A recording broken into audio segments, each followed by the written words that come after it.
जय श्री राम भक्तों, आज के वीडियो में आपका स्वागत है। आज के वीडियो में हम बात करेंगे शिव पुराण के विंध्येश्वर संहिता के 22वें अध्याय के बारे में। इस अध्याय में हम बिलपत्र के महत्व के बारे में बात करेंगे। जानकारी अच्छी लगे तो लाइक करें, कमेंट में ओम नमः शिवाय लिखें। चैनल पे पहली बार आए हैं, चैनल को सब्सक्राइब करें। ऋषि बोले, हे सूत जी, हमने पूर्व में सुना है कि शिव का नैवेद्य ग्रहण नहीं करना चाहिए। इस संबंध में शास्त्र क्या कहता है, इसके बारे में बताए तथा बिलपत्र के महत्व के बारे में स्पष्ट कीजिए। सूत जी ने कहा कि हे मुनियों, आप सभी शिव व्रत का पालन करने वाले हैं, इसलिए मैं आपको प्रसन्नता पूर्वक सारी बातें बता रहा हूँ। आप ध्यान से सुने। भगवान शिव के भक्त जो उत्तम व्रत का पालन करता है तथा बाहर भीतर से पवित्र और शुद्ध है, अर्थात निष्काम भावना से भगवान शंकर की पूजा अर्चना करता है, शिव नैवेद्य अवश्य भक्षण करना चाहिए, क्योंकि नैवेद्य को देख लेने से ही सारे पाप दूर हो जाते हैं। उसको ग्रहण करने से बहुत से पुण्य को फल मिलता है। नैवेद्य को खाने से हजारों और अरबों यज्ञों का पुण्य अंदर आ जाता है। जिसके घर में शिव जी के नैवेद्य का प्रचार होता है, उसका घर तो पवित्र ही है, साथ ही अन्य घरों को भी पवित्र कर देता है। इसलिए सिर झुकाकर प्रसन्नता पूर्वक एवं भक्ति भावना से इसे ग्रहण करना चाहिए और इसे खा लेना चाहिए। जो मनुष्य इसे ग्रहण करने या लेने में विलंब करता है, वह पाप का भागी होता है। शिव की दीक्षा लेने से युक्त शिव भक्त के लिए नैवेद्य का प्रसाद महाप्रसाद होता है।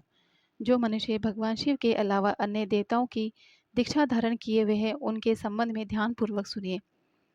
जहाँ से शालिग्राम शिला की उत्पत्ति होती है, वहाँ उत्पन्न लिंग में, रसलिंग में पाषाण, रजत तथा सुवर्ण से निर्मित लिंग में देवताओं तथा सिद्धों द्वारा प्रतिष्ठित लिंग में केसरलिंग, स्फटिक लिंग, रत्न निर्मित लिंग तथा समस्त ज्योतिर्लिंगों में विराजमान भगवान शिव के नैवेद्य को ग्रहण करना चंद्रायण व्रत के समान पुण्यदायक होता है।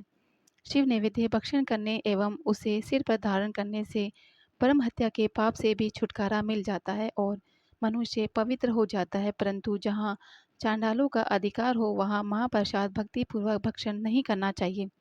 बाणलिंग, लोह निर्मित लिंग, सिद्धलिंग, उपासना से प्राप्त अर्थात सिद्धों द्वारा स्थापित लिंग, स्वयं भूलिंग एवं मूर्तियों का जहाँ पर चंड का अधिकार नहीं है, जो मनुष्य भक्ति पूर्वक स्नान कर उस जल को 3 बार आचमन करता है, उसके सभी कायिक, वाचिक एवं मानसिक पाप नष्ट हो जाते हैं। जो वस्तु भगवान शिव को अर्पित की जाती है, वह अत्यंत पवित्र मानी जाती है। बेलपत्र अर्थात बेल का वृक्ष महादेव का रूप है। देवताओं द्वारा इसकी स्तुति की गई है। तीनों लोकों में स्थित सभी तीर्थ बिल में ही निवास करते हैं, क्योंकि इसकी जड़ में लिंग रूपी महादेव जी का वास होता है। जो इसकी पूजा करता है, वह निश्चय ही शिव पद को प्राप्त होता है। जो मनुष्य बिल की जड़ के पास अपने मस्तक को जल से सींचता है, उसे संपूर्ण तीर्थ स्थानों पर स्नान करने का फल प्राप्त होता है। बिल की जड़ों को पूरा पानी से भरा देख कर के भगवान शिव संतुष्ट एवं प्रसन्न होते हैं।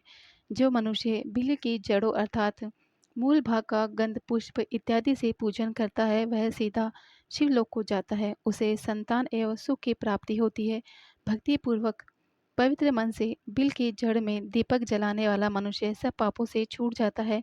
इस वृक्ष के नीचे जो मनुष्य एक शिव भक्त ब्राह्मण को भोजन कराता है, उसे 1 करोड़ ब्राह्मणों को भोजन कराने का फल मिलता है। इस वृक्ष के नीचे दूध घी में पके अन्न का दान देने से दरिद्रता दूर होती है। प्रवृत्ति और निवृत्ति के 2 मार्ग हैं। प्रवृत्ति के मार्ग में पूजा पाठ करने से मनोरथ पूर्ण होते हैं। यह संपूर्ण अभिष्ट फल प्रदान करने वाला होता है। किसी सुपात्र गुरु द्वारा विधि विधान से पूजन कराए अभिषेक के बाद अगहनी चावल से बना नैवेद्य ग्रहण करें। पूजा के अंत में शिवलिंग का संपुट में विराजमान कर घर में किसी शुद्ध स्थान पर रख दे। निवृत्ति मार्ग उपासकों को हाथ में ही पूजन करना चाहिए। भिक्षा में प्राप्त भोजन को ही नैवेद्य के रूप में अर्पित करें। निवृत्ति पुरुषों के लिए सूक्ष्म लिंग ही श्रेष्ठ है। विभूति से पूजन करें तथा विभूति को ही निवेदित करें।